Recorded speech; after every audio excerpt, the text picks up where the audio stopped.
ಸ್ವಚ್ಛಮೇವ ಜಯತೆ ಸ್ವಚ್ಛ ಭಾರತ ಅಭಿಯಾನ ಕುರಿತು ತಾಳಮದ್ದಳೆ ರಾಮ್ ಯಲ್ಲಂಗಳ ಮತ್ತು ಬಳಗದವರಿಂದ. ರಚನೆ ರಾಮ್ ಯಲ್ಲಂಗಳ.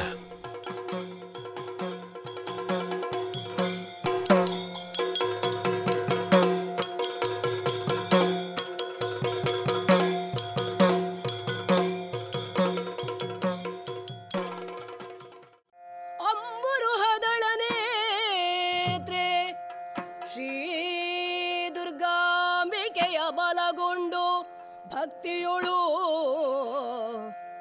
ಅಂಬಿಕಾ ಸುತ ವಿಘ್ನರಾಜನ ಪಿರಿದು ಸಂಸ್ತುತಿಸಿ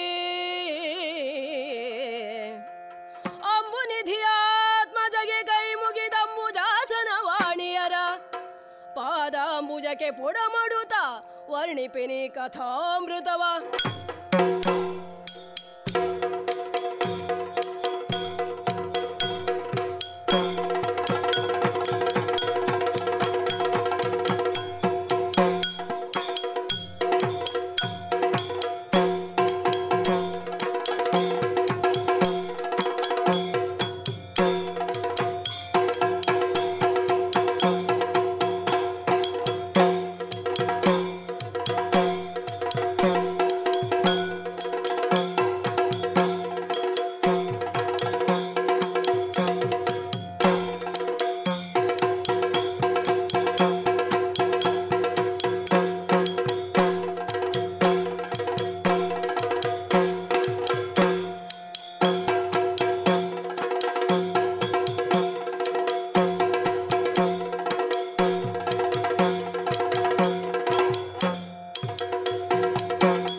ಭವ್ಯಚರಿತೆ ಎನಿಸಿರುವ ನಾನು ಭರತ ಮಾತೆ, ಲೋಕವೇ ಕೊಂಡಾಡುವಂತೆ ನಾನು ವಿಶ್ವವಿಖ್ಯಾತೆ ವಿಮಲ ಚರಿತೆ. ಶತಶತಮಾನಗಳ ಇತಿಹಾಸ ಹೊಂದಿರುವ ನಾನು ಇಂದಿಗೂ ವಿಶ್ವಪೂಜಿತೆ. ಸತ್ಯಮೇವ ಜಯತೆ ಎಂಬುದಾಗಿ ನಂಬಿ ನಡೆವ ಸನಾತನ ಸಂಸ್ಕೃತಿ ನನ್ನದು. ಅಭಿವೃದ್ಧಿಯ ಮಂತ್ರ ಪಠಿಸುತ್ತಾ ಮುಂದೆ ಸಾಗುವ ದೃಢ ಸಂಕಲ್ಪ ನನ್ನದು. ಆದರೇನು ಮಾಡೋಣ? ಅಭಿವೃದ್ಧಿಯ ಪಥಕ್ಕೆ ಅಡ್ಡಿಯಾಗುತ್ತಿದೆ ಪರಿಸರ ಮಾಲಿನ್ಯ. ಅದರಲ್ಲೂ ಈ ದಿನಗಳಲ್ಲಿ ನನ್ನನ್ನು ದೊಡ್ಡ ತಲೆನೋವಾಗಿ ಕಾಡುತ್ತಿದೆ ತ್ಯಾಜ್ಯ ನಿರ್ವಹಣೆ. ವರುಷಗಳ ಹಿಂದೆಯೇ ಸ್ವಚ್ಛತಾ ಅಭಿಯಾನವನ್ನು ಆರಂಭಿಸಿದ್ದೇನೆ. ಸ್ವಸ್ಥ ಪರಿಸರದ ಸಂಕಲ್ಪ ಮಾಡಿದವಳಿದ್ದೇನೆ. ಇದು ಒಬ್ಬರಿಂದ ಸಾಧ್ಯವಾಗುವಂಥದ್ದಲ್ಲ. ದೇಶವಾಸಿಗಳೆಲ್ಲ ಕೈ ಜೋಡಬೇಕಿದೆ. ಅವರ ಅಭಿಮತ ಕೇಳಿ ಮುಂದುವರಿಯಬೇಕಿದೆ. ಇಂದಿನ ಮಕ್ಕಳೇ ಮುಂದಿನ ಜನಾಂಗ ಎನ್ನಲಾಗುತ್ತಿದೆ. ಹಾಗಾಗಿ ಅಭಿಪ್ರಾಯ ಕೇಳಲು ವಿದ್ಯಾಮಂದಿರವೊಂದರ ಬಳಿ ಬಂದವಳಿದ್ದೇನೆ. ಇಲ್ಲೊಂದಿಷ್ಟು ಮಕ್ಕಳಿದ್ದಾರೆ, ಕರೆದು ಮಾತನಾಡಿಸುತ್ತೇನಂತೆ. ಅಯ್ಯ ಬಾಲರೇ,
ಮಕ್ಕಳೇ, ಇಂದಿನ ಮಕ್ಕಳು ನೀವು, ನಾಳೆ ಈ ದೇಶವನ್ನಾಳತಕ್ಕವರು. ಎಳವೆಯಲ್ಲೇ ಅರಿವು ಮೂಡಿದರೇನೆ ಎಲ್ಲವೂ ಸಾಧ್ಯ. ಮಕ್ಕಳೇ, ಸ್ವಚ್ಛ ಭಾರತ ಅಭಿಯಾನ ಆರಂಭಗೊಂಡು ವರ್ಷಗಳು ಉರುಳಿವೆ. ಶುಚಿತ್ವವೇ ದೈವತ್ವ ಎಂದಿದ್ದಾರೆ ಮಹಾತ್ಮರು. ಆದರೆ ಏರುತ್ತಿರುವ ಜನಸಂಖ್ಯೆ ಪರಿಣಾಮ, ಬೆಳೆಯುತ್ತಿರುವ ದೇಶಕ್ಕೆ ತ್ಯಾಜ್ಯ ನಿರ್ವಹಣೆಯೇ ಒಂದು ಸವಾಲು. ಸಂಕಲ್ಪ ಕೈಗೊಂಡದ್ದಾಗಿದೆ, ಅಭಿಯಾನ ಆರಂಭಿಸಿದ್ದಾಗಿದೆ. ಏನು ಮಾಡೋಣ? ಯಾರಲ್ಲಿ ಹೇಳೋಣ? ನೀವೋ ಇನ್ನೂ ಬಾಲಕರು. ತಾಯೇ, ಬಾಲಕರು ಎನ್ನುವೆಯೋ? ಬಾಲಕರೆನ್ನುವುದೇ ತಾಯೇ.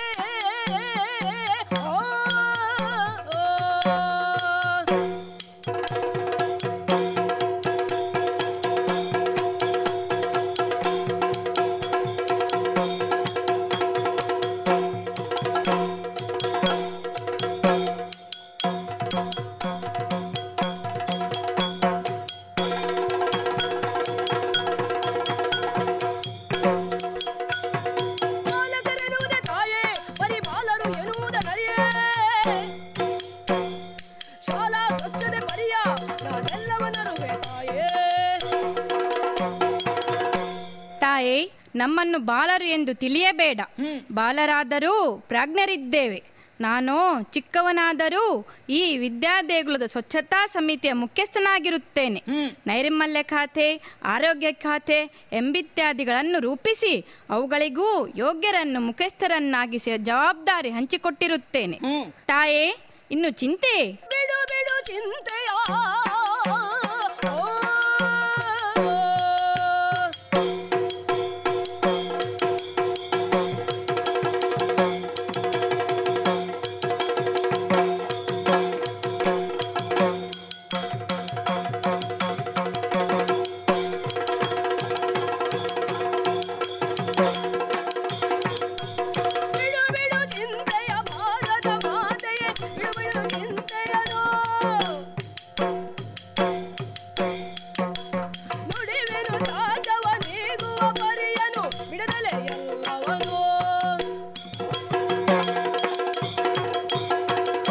ತಾಯೇ, ಅನಗತ್ಯ ಚಿಂತೆ ಬಿಡು. ನಾನು ನೈರ್ಮಲ್ಯದ ಹೊಣೆ ಹೊತ್ತಿರುತ್ತೇನೆ. ಅಂದ ಮಾತ್ರಕ್ಕೆ ಇದು ನನ್ನದೊಬ್ಬನೇ ಹೊಣೆ ಎಂದು ತಿಳಿಯಬೇಡ. ತ್ಯಾಜ್ಯ ವಿಲೇವಾರಿಯೇ ದೊಡ್ಡ ಸವಾಲು ಎಂಬುದರ ಅರಿವು ನಮಗಿದೆ. ಸಮರ್ಪಕವಾಗಿ ನಿರ್ವಹಿಸುವ ಪಣ ತೊಟ್ಟಿದ್ದೇವೆ. ಎಲ್ಲವನ್ನೂ ಒಟ್ಟಾಗೆ ಗುಡ್ಡೆ ಹಾಕುವ ಬದಲು ಹಸಿ ಕಸ, ಒಣಕಸ ಎಂಬುದಾಗಿ ಪ್ರತ್ಯೇಕವಾಗಿ ವರ್ಗೀಕರಿಸಿ ತ್ಯಾಜ್ಯ ವಿಲೇವಾರಿಯನ್ನು ಸುಗಮಗೊಳಿಸಿದ್ದೇವೆ. ತಾಯೇ, ತ್ಯಾಜ್ಯ ನಿರ್ವಹಣೆ ಬಗ್ಗೆ ಚಿಂತೆಯೇ? ತ್ಯಾಜ್ಯ ನೀಗುವ ಪರಿ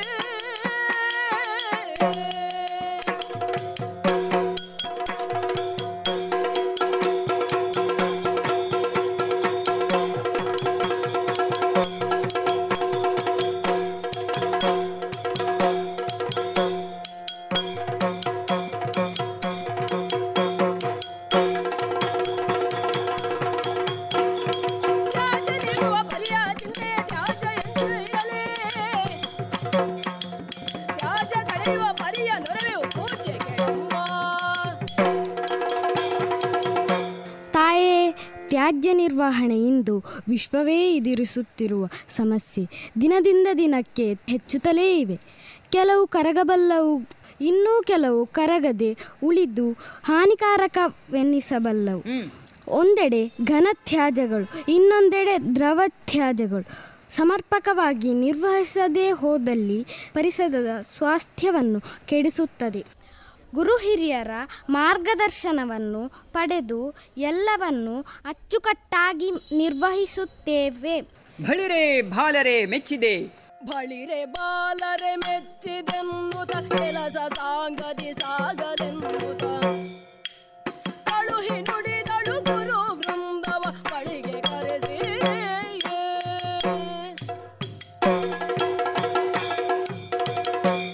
ಮಕ್ಕಳೇ, ನಿಮ್ಮ ಮಾತು ಕೇಳಿ ಸಂತೋಷವಾಯಿತು. ಮನಸ್ಸಿಗೆ ಕವಿದ ಆತಂಕದ ಕಾರ್ಮೋಡ ಕರಗಿತು. ಹೋಗಿ ನಿಮ್ಮ ನಿಮ್ಮ ಕೆಲಸದಲ್ಲಿ ತೊಡಗಿಕೊಳ್ಳಿ. ನಿಮಗೆ ಶುಭವಾಗಲಿ.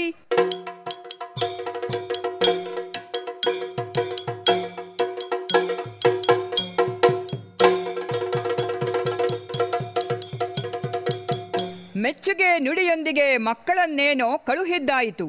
ಆದರೆ ಎಷ್ಟಾದರೂ ಮಕ್ಕಳು, ಅವರಿಗೆ ಮಾರ್ಗದರ್ಶನದ ಅಗತ್ಯವಿದೆ. ಅವರ ಬೆನ್ನಿಗಿದ್ದು ಹುರಿದುಂಬಿಸುತ್ತಿರುವ ಗುರು ಹಿರಿಯರನ್ನು ಕರೆಸಿಕೊಂಡಿದ್ದೇನೆ. ಅವರ ಅಭಿಪ್ರಾಯವನ್ನು ತಿಳಿದುಕೊಳ್ಳಬೇಕಿದೆ.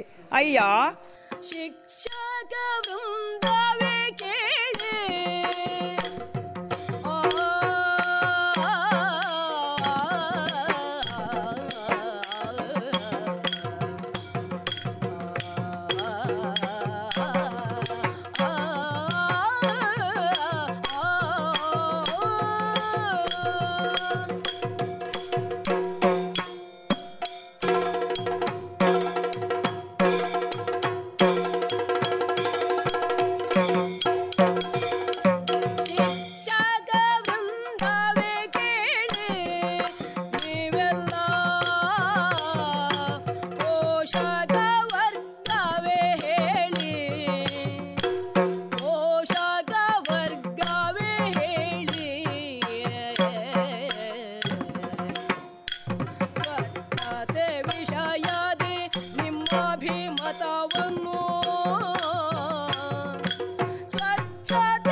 ಗುರುವೃಂದದವರೇ, ಮಕ್ಕಳನ್ನು ಕರೆದು ಮಾತನಾಡಿಸಿದೆ.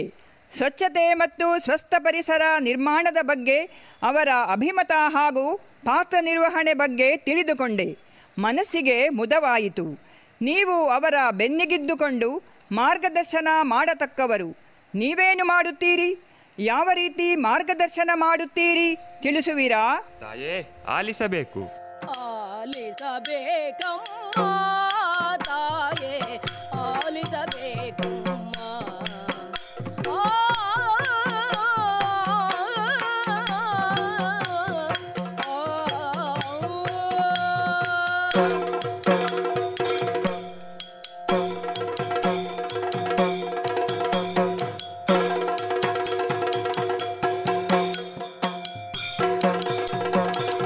ಆಲಿಸಬೇಕಮ್ಮ ತಾಯೇ,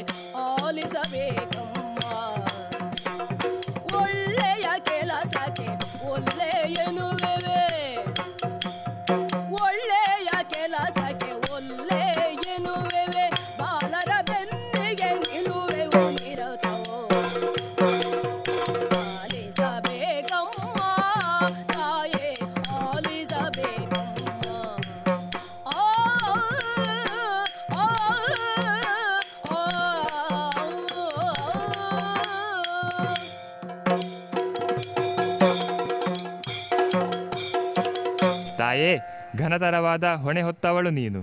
ನಿನಗಾಗಿರುವ ಆತಂಕವೂ ಸಹಜವೇ. ಆದರೆ ಆತಂಕ ಪಡುವ ಅಗತ್ಯವಿಲ್ಲ. ಮಕ್ಕಳನ್ನು ಮುಂದೆ ಅಟ್ಟಿ ಕೈಕಟ್ಟಿ ಕೂರುವವರಲ್ಲ ನಾವು. ಅವರ ಬೆನ್ನಿಗಿದ್ದು ಎಲ್ಲವೂ ಸಾಂಗವಾಗಿ ನಡೆಯುವಂತೆ ನೋಡಿಕೊಳ್ಳುತ್ತೇವೆ.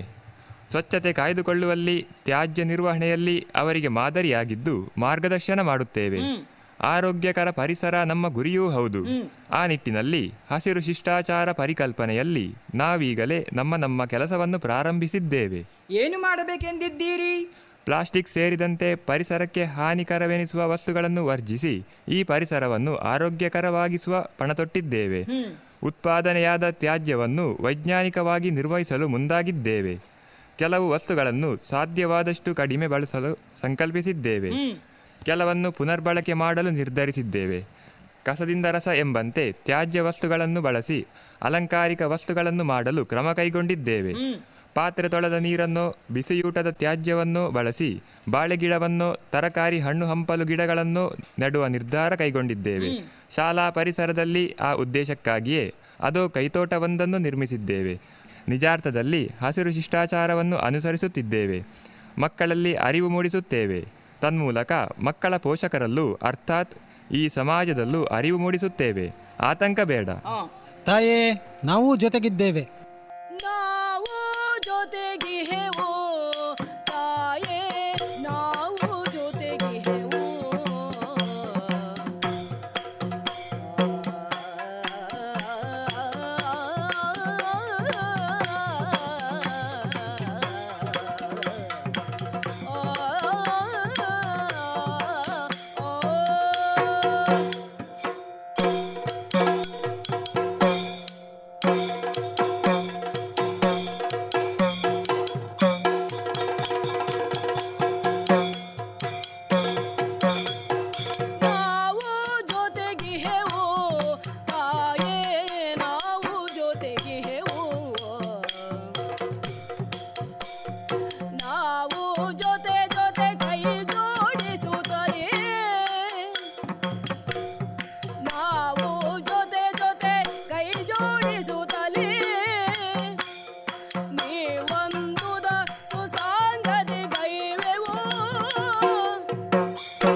ತಾಯೇ, ವಸುದೈವ ಕುಟುಂಬಕಂ ಅಂತ ನಂಬಿದವರು ನಾವು. ಒಂದೇ ಕುಟುಂಬವೆಂದ ಮೇಲೆ ಒಬ್ಬರಿಗೊಬ್ಬರು ನೆರವಾಗಬೇಡವೇ? ಶಿಕ್ಷಕ ವರ್ಗದ ಜೊತೆ ನಾವು ರಕ್ಷಕ ಬಂಧುಗಳು ಕೈಗೂಡುತ್ತೇವೆ. ಪರಿಸರ ಸಂರಕ್ಷಣೆ ನಮ್ಮ ಸಾಮಾಜಿಕ ಹೊಣೆಗಾರಿಕೆಯೂ ಹೌದು. ಮಕ್ಕಳು ವಿದ್ಯಾದೇಗುಲದಲ್ಲಿ ಪಡೆದ ಅರಿವನ್ನು ಮನೆಯಲ್ಲೂ ಪಸರಿಸುವಂತೆ ನೋಡಿಕೊಳ್ಳುತ್ತೇವೆ. ಸಮಾಜದಲ್ಲೂ ಸಾರ್ವಜನಿಕ ವಲಯದಲ್ಲೂ ಹಸಿರು ಶಿಷ್ಟಾಚಾರ ನೆಲೆಗೊಳ್ಳುವಂತೆ ನೋಡಿಕೊಳ್ಳುತ್ತೇವೆ. ಸಾರ್ವಜನಿಕ ಸಭೆ ಸಮಾರಂಭಗಳೆಲ್ಲವೂ ಪರಿಸರ ಸ್ನೇಹಿಯಾಗಿರುವಂತೆ ನೋಡಿಕೊಳ್ಳುತ್ತೇವೆ. ಪ್ಲಾಸ್ಟಿಕ್ ಮುಂತಾದ ಪರಿಸರಕ್ಕೆ ಹಾನಿಕಾರವೆನಿಸುವ ವಸ್ತುಗಳನ್ನು ಸಾಧ್ಯವಾದಷ್ಟು ಕನಿಷ್ಠ ಪ್ರಮಾಣದಲ್ಲಿ ಬಳಸುವಂತೆ ಎಚ್ಚರ ವಹಿಸುತ್ತೇವೆ. ಸರ್ಕಾರದ ಆದೇಶದಂತೆ ಹಸಿ ಕಸವನ್ನು ಹಸಿರು ಡಬ್ಬಕ್ಕೂ, ಒಣ ಕಸವನ್ನು ಕೆಂಪು ಡಬ್ಬಕ್ಕೂ ಹಾಕಿ ತ್ಯಾಜ್ಯ ನಿರ್ವಹಣೆ ಸುಗಮಗೊಳಿಸಲು ಸರ್ವರೂ ಸಹಕರಿಸುವಂತೆ ಮಾಡುತ್ತೇವೆ. ಅನುಮಾನ ಬೇಡ. ಅಂದ ಮೇಲೆ ಆತಂಕ ಪಡುವ ಅಗತ್ಯವಿಲ್ಲ. ಇದೆಲ್ಲ ಸರ್ವರ ಸಹಕಾರದಿಂದ ಸಂಪನ್ನಗೊಳ್ಳಬೇಕಾದುದು. ನಿಮ್ಮ ಅನಿಸಿಕೆ, ಸಲಹೆ, ಸೂಚನೆಗಳಿಗೆ ಆಭಾರಿಯಾಗಿದ್ದೇನೆ. ನೀವಿನ್ನೂ ಹೋಗಬಹುದು. ಮುಂದೇನಾಗುತ್ತದೋ ನೋಡೋಣ.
ಏನಾಶ್ಚರ್ಯ ಭರತ ಮಾತೆಯಂತೆ ಅದೇನೋ ಸ್ವಚ್ಛತಾ ಅಭಿಯಾನ ಆರಂಭಿಸಿದ್ದಾಳಂತೆ. ನಾನು ರೋಗಾಸುರ, ಎಲ್ಲಿ ಹೊಲಸು ಉಂಟೋ ಅಲ್ಲಿ ನುಸುಳಿ ಬೇಳೆ ಬೇಯಿಸಿಕೊಳ್ಳಲು ಹೊಂಚು ಹಾಕುವವನು ನಾನು. ಸಂದರ್ಭ ಸಿಕ್ಕರೆ ಜೀವ ಹಿಂಡಲು ಹೇಸುವವನಲ್ಲ. ಅಭಿಯಾನದ ಹೆಸರಲ್ಲಿ ನಾಡು ನಿರ್ಮಲಗೊಂಡಲ್ಲಿ ನಮ್ಮಂಥವರು ಮಾಡುವುದಾದರೂ ಏನು? ನಮ್ಮ ಸಂತತಿ ಮುಂದುವರಿಯುವುದಾದರೂ ಹೇಗೆ? ಸುಮ್ಮನಿರುವುದಲ್ಲ, ವಿಚಾರಿಸಬೇಕಿದೆ. ಅತ್ತ ಸಾಗುತ್ತೇನಂತೆ.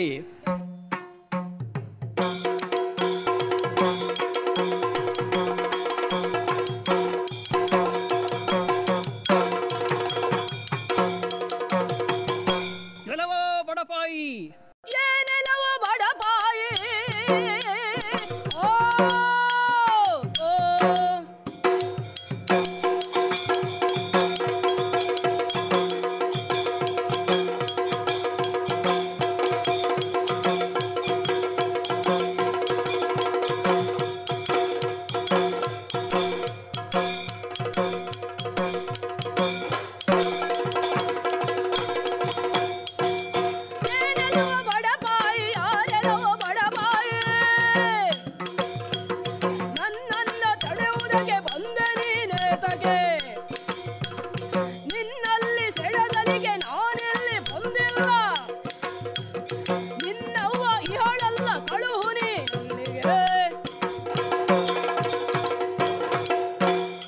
ಬಡಪಾಯಿ, ಭಾರತ ಮಾತೆಯಂತೆ ಅದೇನೋ ಅಭಿಯಾನ ಆರಂಭಿಸಿದ್ದಾಳಂತೆ. ಆರೋಗ್ಯಕರ ಪರಿಸರ ನಿರ್ಮಾಣದ ಪಣ ತೊಟ್ಟಿದ್ದಾಳಂತೆ. ಈ ರೋಗಾಸುರನ ಸಂತತಿಗೆ ಸವಾಲು ಹಾಕಿದ್ದಾಳಂತೆ. ವಿಚಾರಿಸೋಣವೆಂದು ಕತ್ತಿ ಹಿರಿದು ಬಂದರೆ ನೀನ್ಯಾವನೋ ನನ್ನನ್ನು ತಡೆ ಬಂದವನು. ಸುಮ್ಮನೆ ಸಾಯಬೇಡ, ಹೋಗು. ಅವಳು ಯಾವಳು ಇದ್ದಾಳಲ್ಲ ನಿನ್ನ ಅಧಿನಾಯಕಿ, ಅವಳನ್ನೇ ಕಳಿಸು, ವಿಚಾರಿಸುತ್ತೇನೆ. ಏನೆಂದೆ ರುಜಿನಾಖ್ಯ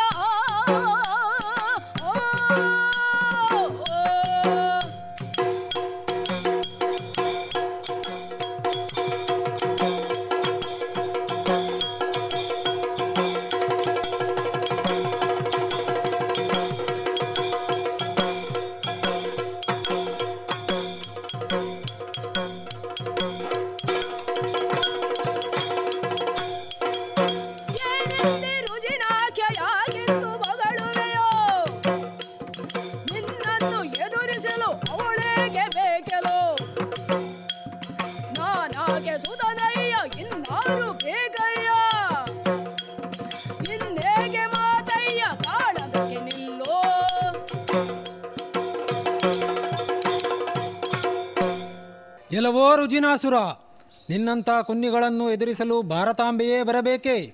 ಯಾಕೆ ನಾನು ಸಾಲದೆ? ಭಾರತಾಂಬೆಯ 130 ಕೋಟಿ ಸುಪುತ್ರರಲ್ಲಿ ನಾನೂ ಒಬ್ಬ. ಈ ಮಣ್ಣಿನ ಗುಣವೇ ಅಂಥದ್ದು. ಇಲ್ಲಿ ಹುಟ್ಟಿದ ಒಂದೊಂದು ಕೊಡಿಯೂ ಅಷ್ಟೇ. ಶಾಂತಿಗೂ ಸೈ, ಕ್ರಾಂತಿಗೂ ಸೈ. ಶತ್ರುವೇ ಆದರೂ ಶರಣಾಗತರಾದರೆ ಎದೆಗೂಡಿನಲ್ಲಿ ಜಾಗ ಕೊಡುವವರು ನಾವು. ದುರಹಂಕಾರ ತೋರಿದರೆ ಸುಡುಗಾಡಿನಲ್ಲಿ ಜಾಗ ಕೊಡಿಸುವವರೂ ನಾವು. ವೃಥಾ ಮಾತೇಕೆ, ನಿಲ್ಲು ಯುದ್ಧಕ್ಕೆ.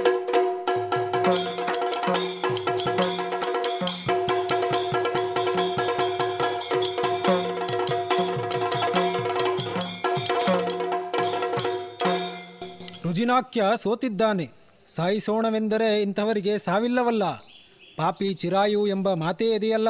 ಇರಲಿ, ಹೆಡೆಮುರಿ ಕಟ್ಟಿಕೊಂಡು ತಂದು ಅಮ್ಮನ ಚರಣದಲ್ಲಿ ಕೆಡಹಿದ್ದೇನೆ. ತಪ್ಪಾಯಿತೆಂದು ತಾಯಿ ಪಾದಕ್ಕೆರಗಿ ಕ್ಷಮೆ ಕೇಳಿಕೋ. ತಾಯೇ, ಮನ್ನಿಸಬೇಕು. ಮನ್ನಿಸಬೇಕಮ್ಮ ತಾಯೇ, ನನ್ನನು ಮನ್ನಿಸಬೇಕಮ್ಮ.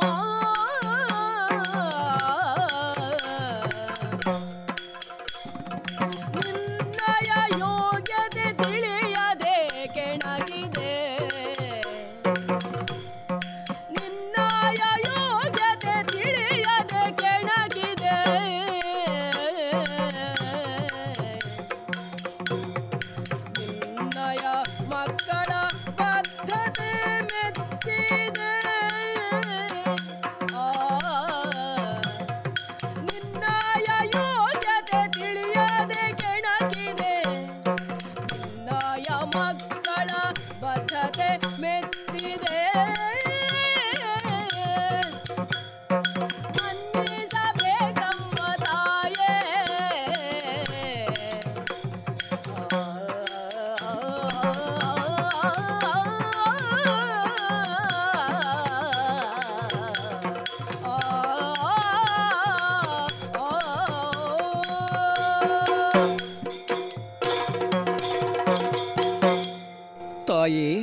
ನಿನ್ನ ಯೋಗ್ಯತೆಯನ್ನರಿಯದೆ ಅಪರಾಧವೆಸಗಿದೆ.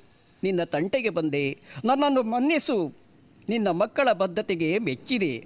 ಮೊನ್ನೆ ಬಂದ ನಮ್ಮವನೇ ಆದ ಕೊರೋನಾಸುರನಿಗೆ ಇಲ್ಲಿ ಯಾಕೆ ಹಿನ್ನಡೆಯಾಗುತ್ತಿದೆ ಎಂಬುದು ಅರ್ಥವಾಯಿತು. ಪದೇ ಅತಿಕ್ರಮಿಸುವ ಶತ್ರು ರಾಷ್ಟ್ರೀಯರಿಗೂ ಯಾಕೆ ಸೋಲಾಗುತ್ತಿದೆ ಎನ್ನುವುದು ಅರ್ಥವಾಯಿತು ತಾಯಿ. ನಿನ್ನ ಅಂತಸತ್ವವೇ ಅಂಥದ್ದು. ಎಲ್ಲಿವರೆಗೂ ಸ್ವಚ್ಛತೆ ಬಗ್ಗೆ ಬದ್ಧತೆ ತೋರುತ್ತಾರೋ ಅಲ್ಲಿವರೆಗೆ ರೋಗಬಾಧೆ ಇರುವುದಿಲ್ಲ. ಆದರೆ ಒಂದು ಮಾತು ತಾಯಿ. ಏನದು? ಒಂದೊಮ್ಮೆ ನಿನ್ನ ಮಕ್ಕಳು ಮೈಮರೆತದ್ದೇ ಆದಲ್ಲಿ, ಸ್ವಚ್ಛತೆಗೆ ಕುಂದು ಬಂದಲ್ಲಿ ನಮ್ಮ ಸಂತತಿಯವರು ಒಕ್ಕರಿಸಿಕೊಳ್ಳುತ್ತಾರೆ, ನಿನ್ನವರನ್ನು ಕಾಡುತ್ತಲೇ ಇರುತ್ತಾರೆ. ಧರ್ಮ ಘಾನಿಯ ಆದಾಗಲೆಲ್ಲ ಭಗವಂತ ಅವತಾರವೆತ್ತುತ್ತಾನೆ ಎಂಬುದು ನಿಮ್ಮ ನಂಬಿಕೆ. ಹಾಗೆಯೇ ಸ್ವಚ್ಛತೆಗೆ ಕುಂದು ಬಂದಾಗೆಲ್ಲ ನಮ್ಮವರು ಕಾಣಿಸಿಕೊಳ್ಳಬೇಕೆಂಬುದು ನಮ್ಮ ಬಯಕೆ. ಒಪ್ಪಿಗೆಯೇ ತಾಯೇ? ಹಾಗೆಯೇ ಆಗಲಿ. ಆಗಿಂದಾಗೆ ಎಚ್ಚರಿಕೆಯ ಗಂಟೆ ಬಾರಿಸುತ್ತಿರು. ಎಲ್ಲರೂ ಎಚ್ಚೆತ್ತುಕೊಳ್ಳಲಿ. ಎಲ್ಲರಲ್ಲೂ ಸ್ವಚ್ಛಮೇವ ಜಯತೆ ಎಂಬ ಅರಿವು ಮೂಡಲಿ. ಲೋಕ ಸಮಸ್ತ ಸುಖಿನೋ ಭವಂತು ಎನ್ನುತ್ತಾ ಈ ಪ್ರಸಂಗಕ್ಕೆ ಮಂಗಳ ಹಾಡೋಣ. ಸರ್ವರಿಗೂ ಮಂಗಳವಾಗಲಿ. ಉಸಿರನು ತುಂಬುತ್ತ ಇಳೆಯನು ಕೊರೆಯುವ ತೋದಿಂದತ್ತ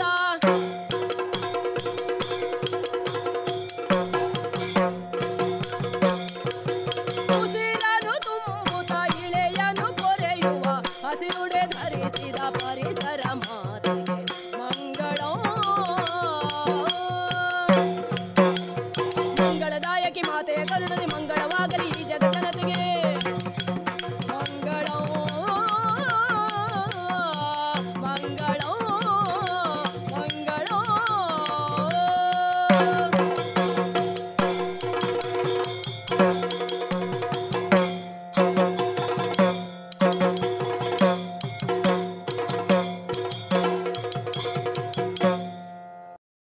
ಇದುವರೆಗೆ ಸ್ವಚ್ಛಮೇವ ಜಯತೆ ಸ್ವಚ್ಛ ಭಾರತ ಅಭಿಯಾನ ಕುರಿತು ರಾಮ್ ಯಲ್ಲಂಗಳ ಮತ್ತು ಬಳಗದವರಿಂದ ತಾಳಮದ್ದಳೆ ಕೇಳಿದಿರಿ. ರಚನೆ ರಾಮ್ ಯಲ್ಲಂಗಳ. ಹಿಮ್ಮೇಳದಲ್ಲಿ ಭಾಗವತರು ಸಿದ್ದಕಟ್ಟೆ ಮಲ್ಲಿಕಾ ಅಜಿತ್ ಶೆಟ್ಟಿ, ಚೆಂಡೆ ಪದ್ಮರಾಜು ತಂತ್ರಿ, ಮದ್ದಳೆ ಶಿಶಿರ್ ದೇವಾಡಿಗ, ಚಕ್ರತಾಳ ವಿನಯ್ ದೇವಾಡಿಗ. ಅರ್ಥಗಾರಿಕೆಯಲ್ಲಿ ಸುಮನಾ ಆರ್ಯೆ, ಪವನ್ ಕುಮಾರ್, ಪ್ರತೀಕ್ ಯಲ್ಲಂಗಳ, ಶಿಲ್ಪಾ ಪವನ್, ಶ್ರೀಹರಿ, ವಾರುಣಿ ಹಾಗೂ ರಾಮ್ ಯಲ್ಲಂಗಳ.